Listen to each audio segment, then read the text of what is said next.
From the PhD Weight Loss and Nutrition Studios, welcome to today's edition of Just the Truth.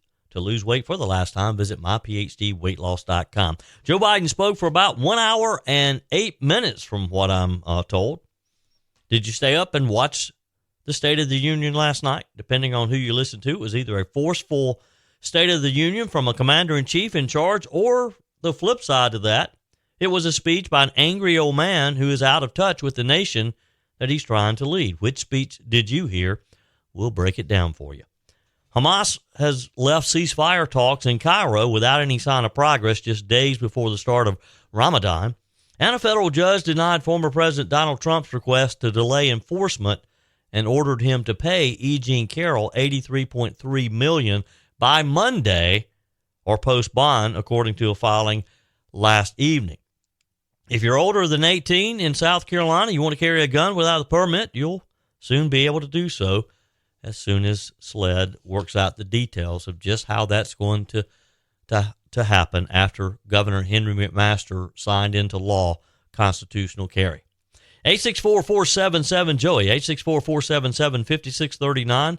Your comments are welcome on the Firmin Ford text line. Your voice messages are welcome. Emails always welcome, joey@joeyhudson.com.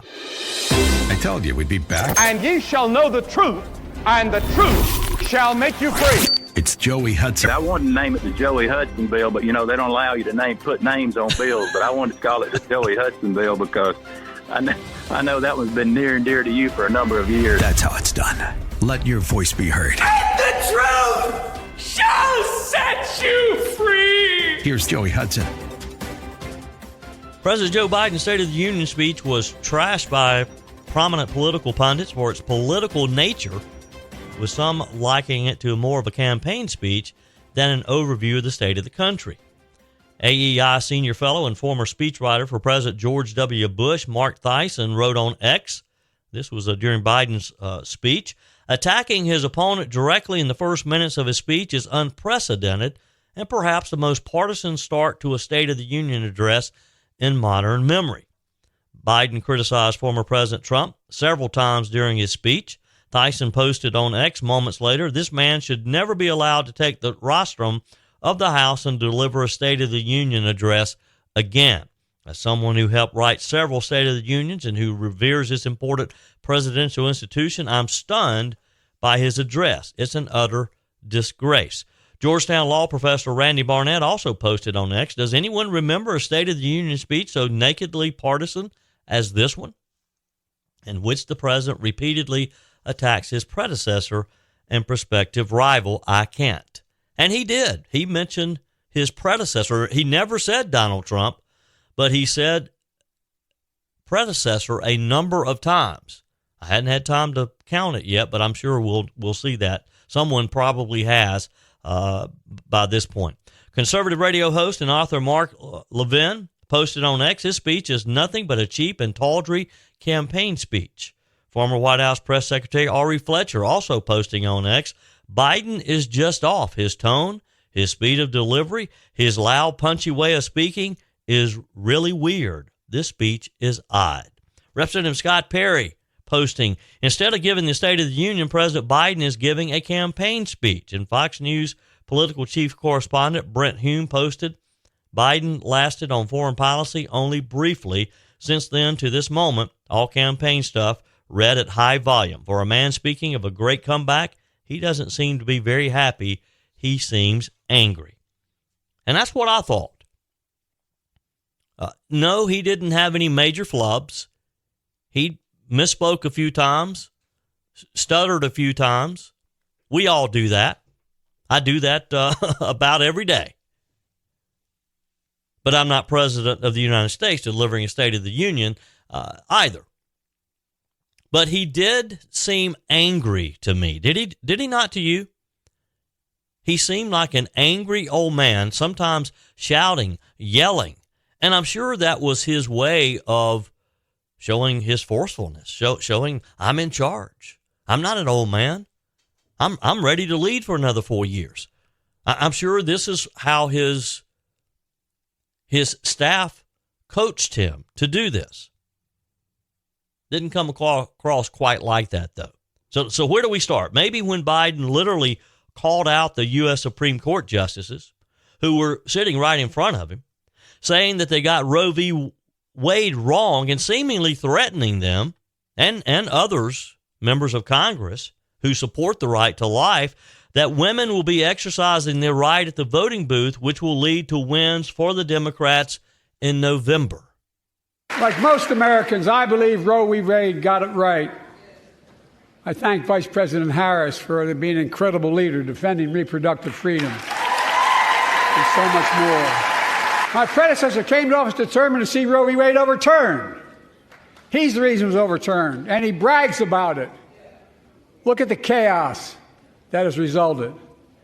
Joining us tonight is Kate Cox, the wife and mother from Dallas. She's become pregnant again and had a fetus of a fatal condition. Her doctor told Kate that her own life and her ability to have children in the future were at risk if she didn't act. Because Texas law banned her ability to act, Kate and her husband had to leave the state to get what she needed. What her family got through should have never happened as well, but it's happening in too many others. There are state laws banning the freedom to choose, criminalizing doctors, forcing survivors of rape and incest to leave their states to get the treatment they need.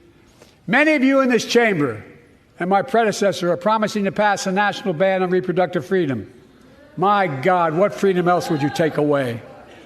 Look, it's a decision to overturn Roe v. Wade. The Supreme Court majority wrote the following, and with all due respect, justices, women are not without electoral power. Electoral or political power. You're about to realize just how much you're right about that.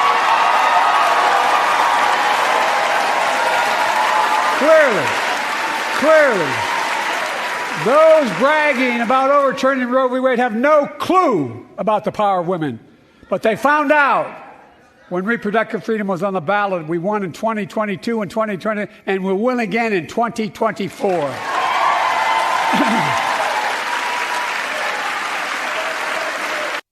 Well, of course, Donald Trump talked about overturning Roe v. Wade. That was a major part of his campaign. His promise to appoint conservative justices to the U.S. Supreme Court in order to overturn Roe v. Wade, in order to support life in our country. This was not the only time, though, that Joe Biden challenged his predecessor, as he called Donald Trump. He did many times throughout the speech, which made the State of the Union, again, one of the most partisan, probably in history. This wasn't a speech of hope for the nation. This was a pure campaign speech. Biden didn't mention Trump by name, but instead, multiple times talked about his predecessor. First, Biden invoked Trump related to Russia's war in Ukraine, quoting Ronald Reagan during the Cold War and then citing his predecessor as encouraging Russian President Putin to do whatever he wants. In fact, there are no American soldiers in war in Ukraine, and I'm determined to keep it that way. But now, assistance to Ukraine is being blocked by those who want to walk away from our world leadership. It wasn't long ago when a Republican president named Ronald Reagan thundered, "Mr. Gorbachev, tear down this wall." Now my predecessor, a former Republican president, tells Putin, quote, "Do whatever the hell you want." That's a quote. A former president actually said that, bowing down to a Russian leader. I think it's outrageous, it's dangerous, and it's unacceptable.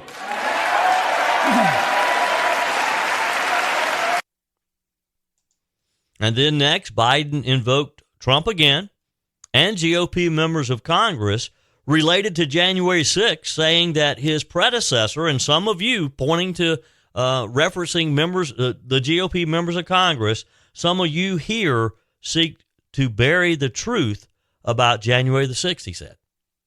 History is watching, just like history watched 3 years ago on January 6th.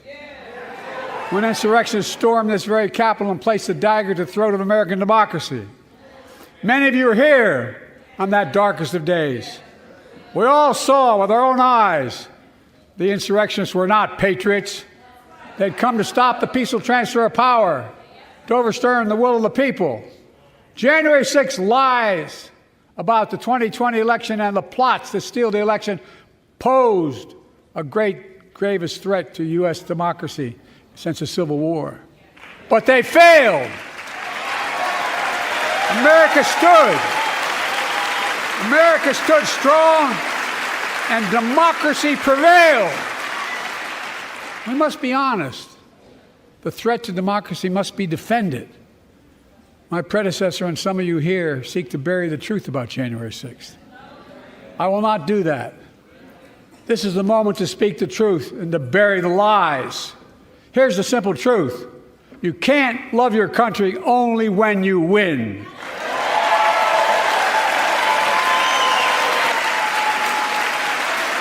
As I've done ever since being elected to office, I ask all of you without regard to party to join together and defend democracy.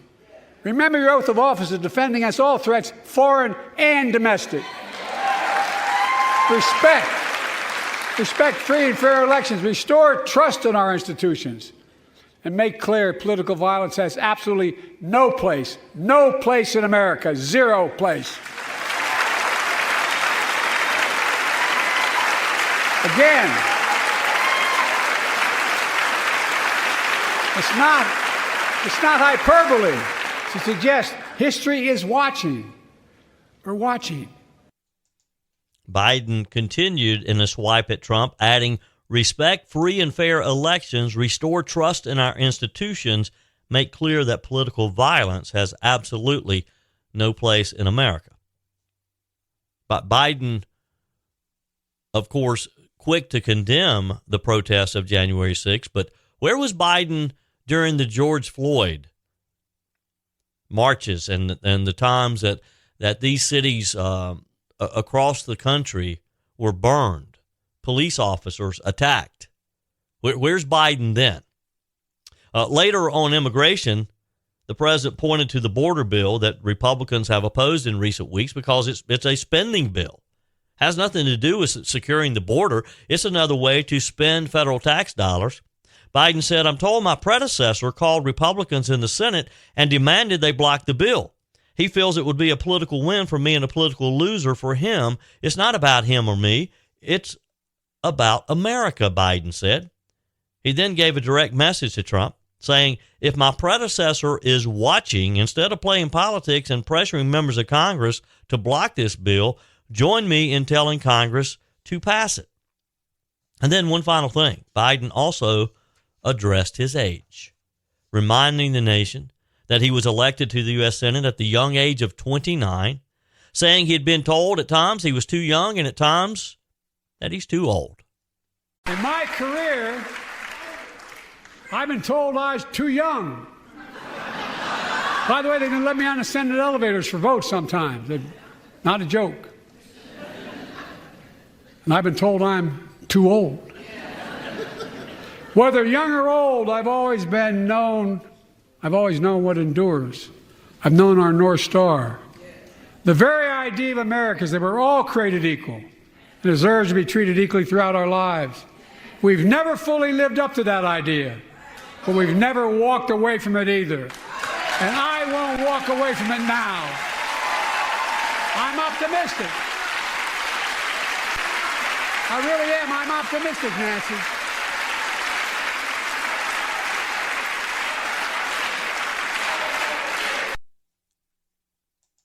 Eight 864-477-JOEY, 864-477-5639.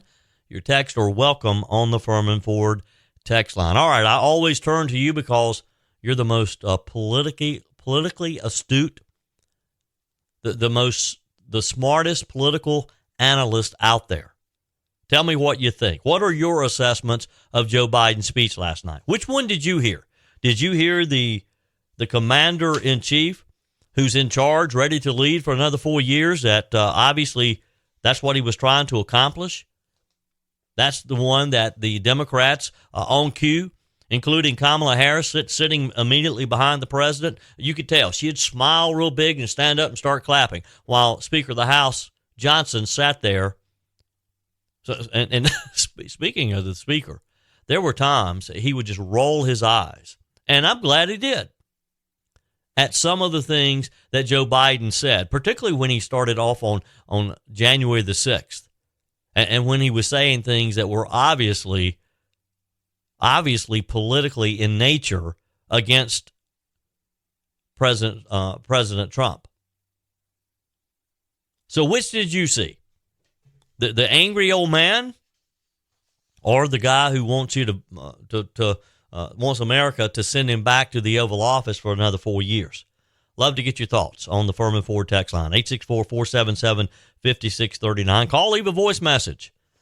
You can email me as well, joe@joeyhudson.com. As you know, I spent the week in Israel last week.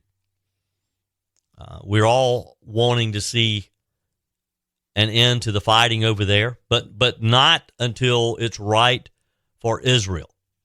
Hamas, we're told, left ceasefire talks in Cairo without any sign of progress, literally just days before the start of Ramadan, as world officials were hoping that some agreement could take place to avoid further violence during this period of time. Before we get into the details of that, let me talk with you a minute about your health and about that excess weight that you have around your waist. Do you have that belly, that visceral fat around your waist? That's the most dangerous. Let me ask you to look in to PhD Weight Loss and Nutrition, a program that could literally save your life, a program that I started over 3 years ago now. I was introduced to Dr. Ashley Lucas. She's the founder of PhD Weight Loss and Nutrition. She taught me about my relationship with food, what to eat, when to eat, and how to eat. As a result of that, I lost 30 pounds, and I've been able to maintain that. Yeah, I've been up and down occasionally. I'll gain a few pounds, but she gave me the tools. Dr. Lucas and her wonderful team. I was at the Greenville office. She has offices in Asheville, Charlotte, Lake Norman, and you can do the program anywhere that you are listening to my voice, virtually. And they're not going to help you lose the weight and then just leave you. They have lifetime maintenance. And that's what I love about PhD Weight Loss and Nutrition. It's not a diet. It's not a fad diet. It's a lifestyle. And they'll give you the tools that you need to lose the weight, but then to maintain that weight loss. Call today, 864-252-4925. Set up your initial appointment. See if this program's right for you. I think you'll find that it is. 864-252-4925. Get started today, and in just a few weeks, by the beginning of summer, you'll be able to see a noticeable difference. You'll be able to lose 10, 20, 30 pounds or more. Find them online at myphdweightloss.com. PhD Weight Loss and Nutrition, the official partner of the Clemson Tigers. The talks between Hamas and Israel were hoped to lead to a ceasefire in Gaza. They were being mediated by Qatar and Egypt, aimed to establish a 40-day ceasefire amid fears of escalating violence during Ramadan. Both Israel and Hamas blamed each other for the lack of an agreement. The U.S. stated that the onus was on Hamas to strike a deal on Israeli hostages, emphasizing the need for Hamas to release sick and elderly hostages. However, Hamas insisted on a ceasefire deal that includes a process towards ending the war altogether. Israeli Prime Minister Benjamin Netanyahu reiterated his intention to continue the military campaign in Gaza, launched after the attack, of course, by Hamas on southern Israel back on October the 7th. Israel's goal, according to the Prime Minister, is to destroy Hamas, and they press for information on hostages held by Hamas in Gaza to no end. Despite efforts for a ceasefire deal, Hamas officials stated that a ceasefire must be in place before hostages are freed. Israeli forces must leave Gaza, they say, and Gazans can return to their homes. News of the failed negotiations was met with some despair, I guess you could say, in Gaza. They're facing some very deep humanitarian crisis. In response to the crisis, President Joe Biden has announced plans for U.S. military to construct a port on Gaza's Mediterranean coast to receive humanitarian assistance by sea. Meanwhile, Israeli bombardments continued in various areas of Gaza, resulting in casualties every day. Look, Hamas started the fight when they crossed the border and murdered and slaughtered innocent children, innocent women, innocent men. Hamas called on Palestinians to increase visits to the Al-Aqsa mosque during Ramadan to pressure Israel to agree to ceasefire demands. Negotiators are pushing for an accord before Ramadan, fearing potential violence at the mosque complex in Jerusalem during fasting month. 864-477-JOEY. Comments are welcome on the Firmin Ford text line. A federal judge denied former President Donald Trump's request to delay enforcement and has ordered him to pay E. Jean Carroll $83.3 million before Monday or post bond, according to a filing last night. I got the details for you. First, let me talk with you about that new vehicle. Are you looking for a new F-150 possibly? Maybe you would like a Ford Focus, or you just need a good family vehicle. Firmin Ford in Lawrence is the answer to that. I love supporting locally owned businesses, and that's what you find when you go to Firmin Ford in Lawrence. Matthew Firmin, Jim Firmin, their name is on the sign because their name is on the line with every single transaction. They take that very seriously, by the way. That means when you stop in or you give them a call or you send them an email, you always have access to a member of the Firmin family. They're locally owned, locally operated. They'll help you navigate some of the great deals they have on a good selection of pre-owned vehicles, of new vehicles. And what's even better, when you drive your new vehicle off the lot, you know that your money is staying right here in the upstate, right in the community that you love most. For an all-around better buying experience, visit my friends at Firmin Ford in Lawrence. Find them online at FirminFord.com. That's FirminFord.com. So as Joe Biden was giving his partisan State of the Union, former President Donald Trump was handed another blow in his attempt to delay this absurd payment to E. Jean Carroll of more than $83 million for damages after he denied allegations that he raped her back in the 1990s. The jury, you'll recall, decided that Trump must pay $18.3 million in compensatory damages and $65 million in punitive damages. Trump, of course, has appealed the decision, but last night actually, Judge Lewis Kaplan demanded Trump pay the damages by Monday. Kaplan wrote, Mr. Trump's current situation is a result of his own dilatory actions. He has had since January 26 to organize his finances with the knowledge that he might need to bond this judgment, yet he waited until 25 days after the jury verdict. Kaplan also said that President Trump has not made any showing of what expenses he might incur if required to post a bond or other security, on what terms, if any, he could obtain a conventional bond or post cash or other assets to secure payment of the judgment. Kaplan added, accordingly, his present application for a temporary administrative stay is denied.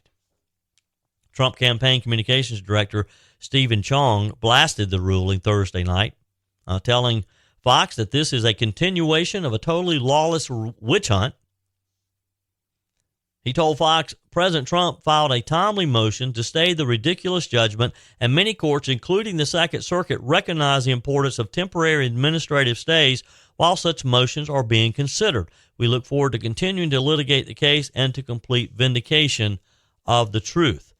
Filing comes just literally days after lawyers for Trump filed motions for a new trial in the case, arguing that the court limited his testimony during the trial last month, and that statements he made about her allegations were meant to, quote, defend his reputation, protect his family, and defend his presidency. In their motion for a new trial, Trump's lawyers argued that the court severely limited the former president's testimony, which they say influenced the jury's verdict. Trump added, this is not America, in all caps. On the Firmin Ford text line, Jennifer writes, hey, Joey, watching the State of the Union speech, honestly, it feels like I'm watching a movie with the guy giving the speech playing a tyrant whom everybody knows is just lying. Lying, lying, lying, she writes. And his minions applaud and scream wildly like it's a high school pep rally. It's surreal. It was a bit surreal, wasn't it? That's a good way to describe it, Jennifer. Ray says, Joey, I just can't help it. There's so much going on. President Trump will do with words to Biden's State of the Union what Nancy Pelosi did to the printed copy of Trump's State of the Union. Good for him. Next, he's asking what happened to Tommy K. Tommy K is still around. We'll have to get Tommy to join us one day on Just the Truth, and he can give you an update. Ray continues, do we have a candidate for Jeff Duncan's seat? Well, yeah, there's several. There's a couple of town halls that have been planned or coming up. I know Representative Stuart Jones from Lawrence is one of those. He says it's time to start looking for a replacement for Lady Graham. Sorry about that. Sometimes it just has to come out. Yay for constitutional carry. Thank you, Ray. Appreciate your comments. Michael writes, I'm going to say something that might be offensive to most people. Well, Michael, maybe you shouldn't say it if you think it's going to be offensive.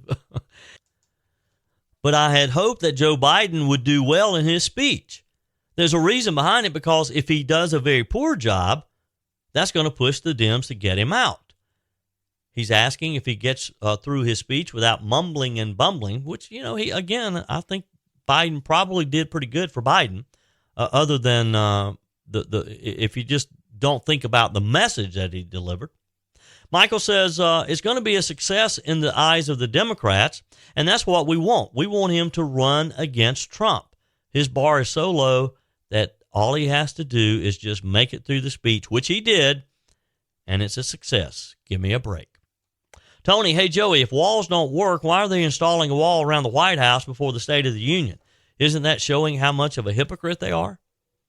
Paul writes from the Epic Times, after a pause, January 6 arrests are now sharply increasing.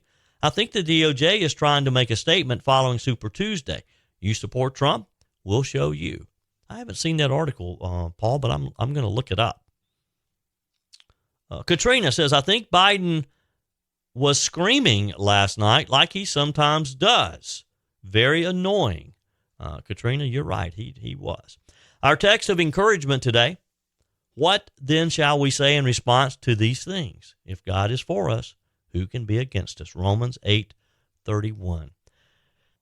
Appreciate that text of encouragement. Your comments are welcome. Your emails, joey@joeyhudson.com. So Governor Henry McMaster posted on X late afternoon saying, with my signature, South Carolina is now the 29th state in the country with constitutional carry. The bill expands the Second Amendment rights of our law-abiding citizens and will keep violent criminals behind bars with increased penalties for illegal gun use and possession. I'll give you all the details of constitutional carry after I tell you about Discounted Appliance Warehouse. Do you need a new refrigerator? Did that dishwasher go out on you? Maybe you need washer and dryer. And boy, can Discounted Appliance Warehouse help you with the washer and dryer. They're proud to offer Speed Queen, the only washer and dryers with up to 7-year warranty on parts and labor. If you're tired of dealing with the big box stores who have no idea of what they're selling you, let me introduce you to Jeff and Johnny and Kyle and the whole team at Discounted Appliance Warehouse. They're experienced. They'll help you make the right decision. That's why I shop at Discounted Appliance Warehouse. They have an A-plus Better Business Bureau, nearly perfect reviews on Google. The team at Discounted Appliance Warehouse, they truly have the knowledge that's going to help you make the right purchase. Appliances aren't inexpensive. They can be expensive. You need to get it right the first time. They'll show you around the warehouse, over 11,000 square feet, packed full with new appliances, and they'll help you find the ideal solution. Find them online at dawpickens.com. dawpickens.com. So if you're 18 years and older and you want to carry a gun without a permit in South Carolina, you're going to be able to do so very soon. Governor Henry McMaster signed constitutional carry into law yesterday. Its provisions take effect as soon as the governor signed it, with the details on certain aspects of the bill being worked out by SLED and still unknown at this point. Senator Shane Massey said SLED had already been thinking about and working on how to implement it. The new law will allow anyone who is legally able to carry to do so in public without a concealed weapons permit or training It also creates a free training program, though, put on twice monthly by SLED, and you're encouraged to take that. The bill includes stricter penalties for people who repeatedly carry guns into places they're not allowed to, including schools, courthouses. It also adds penalties for those who commit a crime with a concealed weapon who do not have a CWP. A property owner, holder of a lease interest, or operator of a business can prohibit patrons from entering with a firearm by posting a sign saying no concealable weapons allowed. A person convicted of knowingly carrying a firearm into a liquor, beer or wine store for consumption on the premises is guilty of a misdemeanor. This constitutional carry bill is something that's been debated for more than a year. It passed through both the House on Tuesday and then the Senate on Wednesday of this week after a joint conference committee met and worked through some of the finalized details of the bill. The bill went to the conference committee in February because the Senate had added amendments some House Republicans felt watered down what true constitutional carry is. The House rejected all of the Senate's changes, which included some of the changes to the original bill, like the age from 21 to 18, included free training classes put on by SLED twice a month, but not requiring the classes, and adding penalties for anyone carrying a concealed weapon without a CWP. The Senate also had an amendment that would allow members of the General Assembly to carry anywhere in the state. Of course, they wanted to put in a special provision for themselves. The conference committee agreed to strike this part out of the final bill. Some of the concerns from the opponents range from safety for everyday South Carolinians, lack of training, dangerous situations for law enforcement, rising gun-related deaths, and the fear of misunderstanding surrounding guns. Some of the usual arguments of Democrats and those on the left who just do not want people carrying a gun. Multiple senators and representatives emphasized that they didn't know a single law enforcement member who wanted the bill to pass. And that may be a bit of a stretch. Senator Mia McLeod, she's an independent from Richland, said in February when the bill was being discussed, "Did you know that the public at large is not prepared or equipped to deal with seeing people just walk into stores with guns?" You know, I was talking to a buddy of mine yesterday, Carson. Carson and I sometimes talk about concealed carry and just shooting in general. Carson's a longtime listener. He sometimes texts and emails, and we were talking about concealed carry, constitutional carry, and he's a longtime advocate of gun ownership. But his point is that he agrees that it should be safe ownership, and he cited a situation at one point when he was in his CWP class, and there was a person in the class who had never even had fired a handgun, was handed the handgun, and turned, pointing it in the direction of other class members. He said it was terrifying. South Carolina in 2021 passed a law requiring a CWP to carry publicly. This concealed weapons permit requires training on how to fire weapons and other gun safety aspects. Now, there is no requirement for a CWP. Representative Jermaine Johnson, a Democrat from Richland County, said it is indeed a sad day in South Carolina. Today here we're going to vote on something that essentially is going to create more problems for all of us. What happened to backing the blue? Again, they've tried to make the argument that all of law enforcement is opposed to this. I don't think that's the case. Last year, during a Senate Judiciary Committee, police chiefs from some cities did show up. And their concern is untrained residents being able to openly carry. I've talked to some gun store owners who tend to agree with this, that they don't object to you owning a gun. They want to sell you one. But they do like the idea of having proper training. Love to get your feedback. What do you think about South Carolina becoming the 29th state to pass constitutional carry? 864-477-JOEY is the Firmin Ford text line. 864-477-5639. Email me, joey@joeyhudson.com. That's it for another edition of Just the Truth. Appreciate you joining me in the PhD Weight Loss and Nutrition Studio. To lose weight for the last time, visit myphdweightloss.com. If you haven't joined the mailing list, joeyhudson.com. Click on Connect with Joey so that you can receive our emails with the most up-to-date news. Also, find me on YouTube. Just search Joey Hudson. We got some good stuff that we're going to be posting from our trip to Israel. So when you subscribe to my YouTube channel, be sure and click on notifications so that when we post something new, you're immediately notified. Appreciate you spending a few minutes of your day with me. Keep those comments coming via the Firmin Ford text line, 864-477-5639. Keep your emails coming to Joey at joeyhudson.com as well. We're back again tomorrow. Until then, remember, folks, God's got this. He's still in control.